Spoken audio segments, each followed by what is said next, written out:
à tous. Je crois que vous avez dit, Denis, je l'ai noté à la volée, bah oui, l'essentiel, c'est vraiment ce que vous disiez, c'est-à-dire réconcilier bien-être et performance. Je crois que le sujet de la méditation en entreprise, au fond, c'est bien cette tentative, c'est bien une modalité, en tout cas, de cette tentative de réconcilier bien-être et performance. Alors, à la Maïf, bah, un petit peu comme chez Sodexo, en fait, ça fait à peu près 3 ans que l'on a commencé à s'impliquer dans la méditation. D'abord, un groupe extrêmement restreint de cadres, et puis évidemment, ils ont donné envie à ceux qui les voyaient, et ça s'est progressivement, alors non pas généralisé, hein, c'est pas quelque chose qui est général, mais en tout cas, ça s'est progressivement développé. L'ensemble de l'équipe de direction générale a beaucoup travaillé avec Sébastien précisément, les administrateurs également de l'entreprise, et puis un certain nombre de collaborateurs. Ça s'est mis en place il y a 3 ans, et c'est pas complètement anodin en fait cette date, parce qu'il y a 3 ans on lançait fin 2014 un nouveau plan stratégique à la Maïf, et dans ce plan stratégique, il y avait évidemment plein de volets opérationnels, business, beaucoup de choses autour du digital, bien sûr. On est tous confrontés à cette vague, à cette transition. Et puis, il y avait un volet extrêmement important, même structurant pour l'entreprise, consistant au fond à affirmer un petit peu la singularité de la Maïf. La Maïf, je ne sais pas si vous voyez, assureur militant, a une identité relativement forte, avec des caractéristiques derrière. Et un de nos objectifs, c'est vraiment d'ancrer cette singularité et de la, comment dirais-je, d'en tirer les conséquences, toutes les conséquences, et peut-être qu'elles ne le sont pas encore aujourd'hui, sur nos modes de fonctionnement.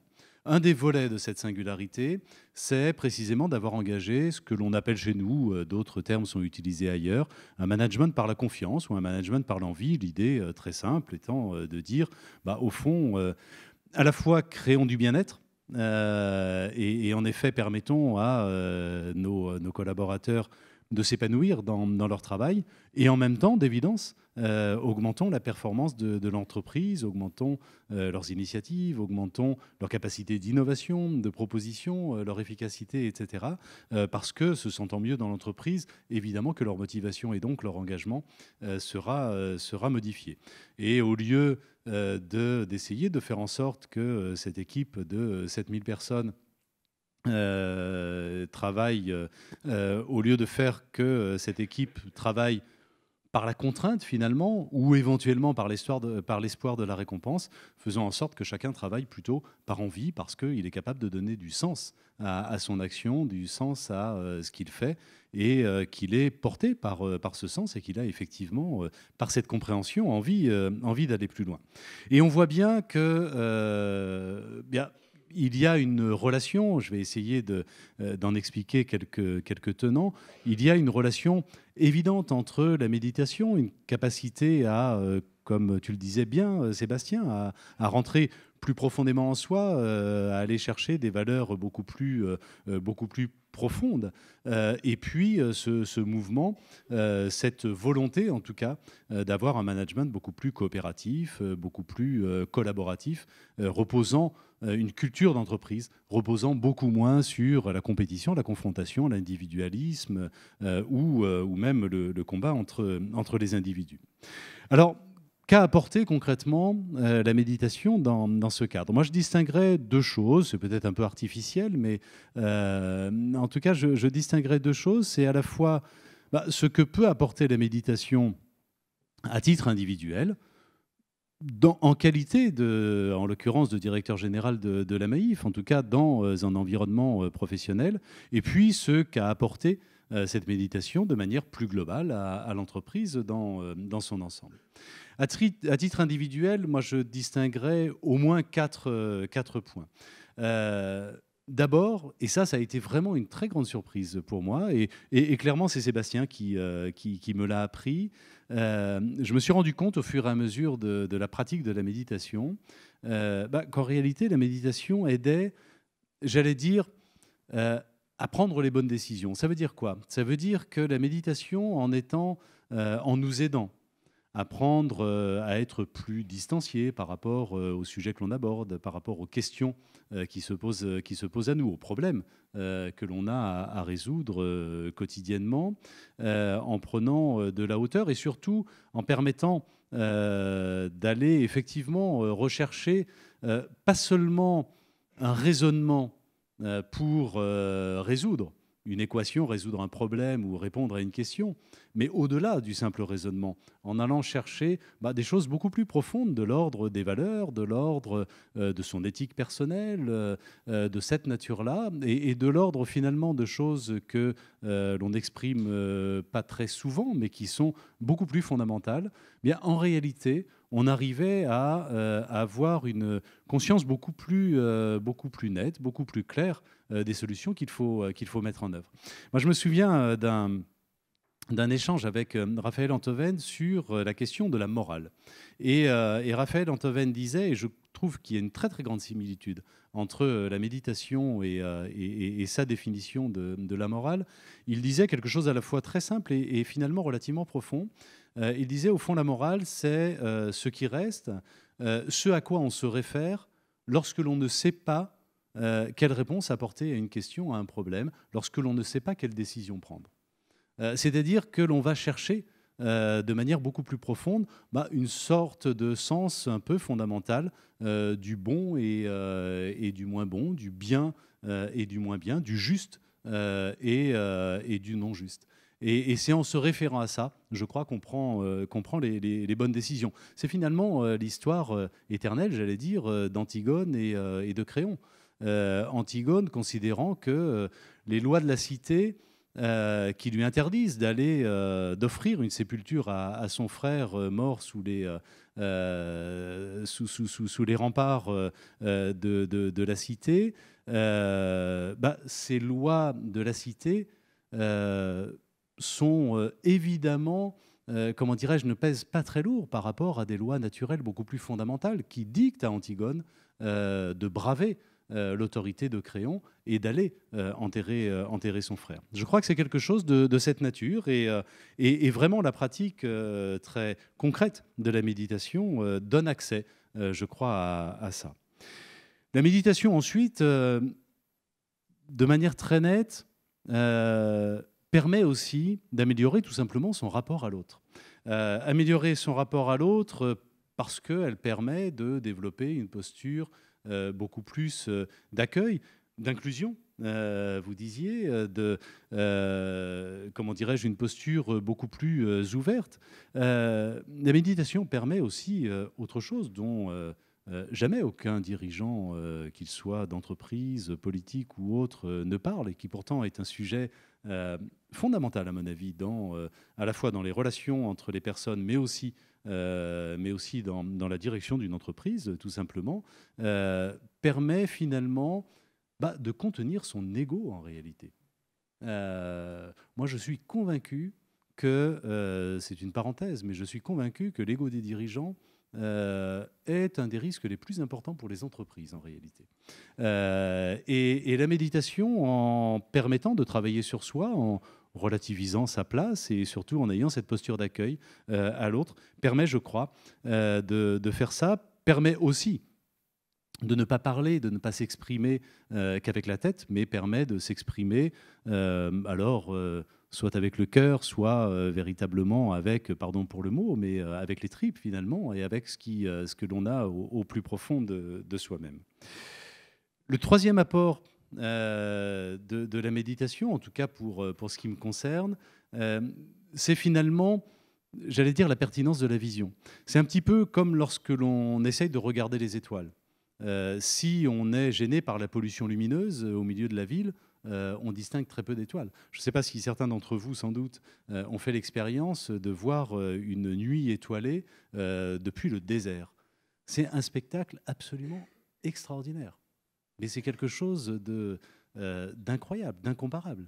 Ça veut dire quoi? Ça veut dire que la méditation, en nous aidant à négliger, au fond, un certain nombre de problèmes du quotidien, un certain nombre de considérations immédiates qui n'ont en réalité que tellement peu d'intérêt, mais à se concentrer sur l'essentiel, ce nous permet effectivement de beaucoup mieux discerner une vision un peu plus lointaine, un objectif un peu plus lointain, et la réalité, au fond, de ce qui est essentiel et de ce qui est important. Ça développe une forme de lucidité, une forme de discernement, finalement. Et puis la quatrième chose à titre personnel, c'est précisément à titre personnel, la méditation est tout simplement une source d'épanouissement personnel. Sébastien, tu nous as bien dit comment la méditation t'avait permis de basculer, de prendre des décisions. Alors, ça ne conduit pas forcément toujours, nécessairement, à ces décisions-là. C'est une question d'équation personnelle. En tout cas, ça aide à se recentrer sur les fondamentaux de sa personnalité, sur les choix structurants que l'on veut faire dans sa vie, sur tout simplement les objectifs que l'on s'assigne, sa raison d'être, j'allais presque dire. Et ça permet aussi, dans son environnement professionnel, d'être le même homme qu'en dehors de son environnement professionnel. Il n'y a rien de plus douloureux, il n'y a rien de plus difficile que finalement d'être un peu schizophrène et d'avoir une personnalité donnée en tant que dirigeant d'une entreprise, par exemple, et en tant que père de famille.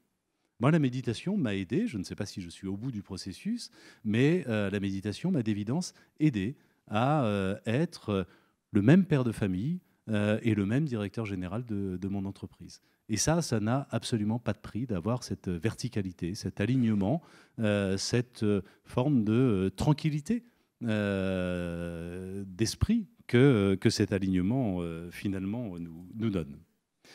Ça, c'était les apports de la méditation plus à titre personnel.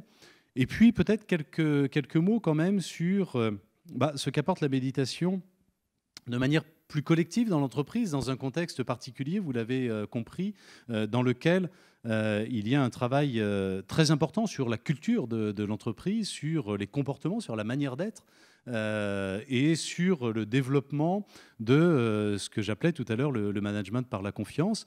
Le terme d'entreprise libérée que l'un de vous deux, je ne sais plus, Denis sans doute a cité tout à l'heure. Alors moi je ne suis pas fanat de ce terme d'entreprise libérée qui est un peu dogmatique finalement, mais en tout cas c'est bien un peu le sens de ce que nous cherchons à faire dans l'entreprise. Ça veut dire quoi ? Ça veut dire qu'en effet on fait le pari. D'abord, on assume la responsabilité parce que cette responsabilité, quand on y pense, est quand même très lourde. Lorsque vous travaillez, lorsque vous avez des collaborateurs, soit parce que vous êtes dirigeant de l'entreprise, soit parce que tout simplement vous êtes manager et que vous avez au quotidien quelques collaborateurs qui travaillent avec vous, on sait très bien que dans la vie des gens, la dimension professionnelle est évidemment extrêmement importante. Ils y passent 8-10 heures par jour, 5 jours par semaine, et c'est quelque chose qui est structurant. Et c'est quelque chose qui est structurant, y compris pour leur bien-être, y compris pour leur équilibre de vie. Et on sait bien que s'ils ne trouvent pas dans leur travail une source d'épanouissement, une source d'accomplissement même, j'allais dire, mais si au contraire c'est une source de souffrance à l'extrême, évidemment que ça aura des répercussions sur leur vie entière et même d'ailleurs sur la vie de leur entourage immédiat, familial et autres. Ça veut dire la responsabilité que l'on a quand on dirige une équipe, tout simplement de procurer le plus d'épanouissement possible pour ces personnes. On a, d'une certaine manière, une petite part de la vie de ces personnes entre les mains. Et puis au-delà de cette responsabilité, c'est, je le disais tout à l'heure, le pari, mais l'évidence que parvenir à faire travailler ensemble des personnes sur la base d'une envie partagée, sur la base d'un projet partagé, d'une ambition partagée, avec un sens que tout le monde a compris, avec des valeurs dans lesquelles tout le monde se retrouve et une culture qui est elle aussi partagée, évidemment qu'on dégage infiniment plus d'énergie, évidemment que l'on dégage infiniment plus d'envie, de motivation et d'engagement que dans une entreprise dans laquelle simplement on essaye de diriger en donnant des ordres ou par même à l'extrême la peur, la crainte et en tout cas la contrainte. Dans ce management par la confiance, évidemment que la méditation aide aussi à augmenter sa considération pour l'autre, à augmenter la bienveillance à l'égard de l'autre, à privilégier dans nos modes de fonctionnement la coopération, l'inclusion plutôt que la compétition. Et finalement, et c'est un terme qu'on utilise assez peu dans le monde de l'entreprise, et pourtant c'est un terme tellement riche et tellement beau et tellement profond, finalement, à essayer de développer dans cette communauté humaine tout simplement un peu plus d'harmonie. Et je crois que cette harmonie est évidemment une source à la fois de bien-être en effet, mais aussi en réalité de performance pour l'entreprise. Et puis au-delà du management interne, se retrouve tout simplement la qualité du service que l'on rend à ses clients, qu'on appelle chez nous des sociétaires, la qualité de la relation, le niveau d'empathie que nos conseillers vont avoir avec les assurés, avec les sociétaires, avec les clients. D'une certaine manière, d'ailleurs, il y a un parallèle à faire avec la méditation. On a coutume de dire, et je crois que c'est vrai, que quelqu'un qui pratique la méditation, c'est-à-dire cette pratique très intérieure, à un moment donné, ça se voit à l'extérieur. Parce qu'il y a un rayonnement, il y a comment dirais-je, une manière d'être, une empathie, etc., qui se perçoivent, qui se sentent de l'extérieur. Au fond, c'est exactement la même chose entre le management à l'intérieur de l'entreprise et l'image que donne à voir l'entreprise à l'extérieur. Ce qui se passe à l'intérieur se voit à l'extérieur.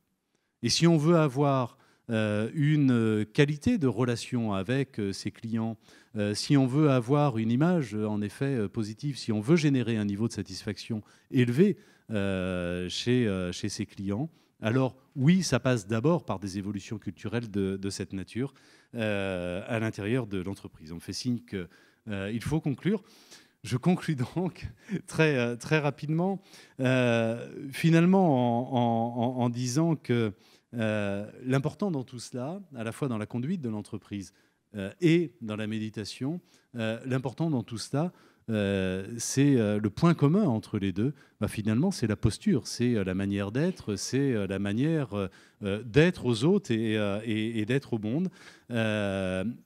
À la fois dans une posture beaucoup plus inclusive et dans une posture acceptant l'idée qu'on est un parmi d'autres, que l'on n'est pas plus important que l'autre, que l'on est juste un parmi d'autres, que les autres ont évidemment autant d'importance, et une posture dans laquelle on est d'évidence forcément toujours au service de l'autre. Et je crois que ça, c'est essentiel. Merci.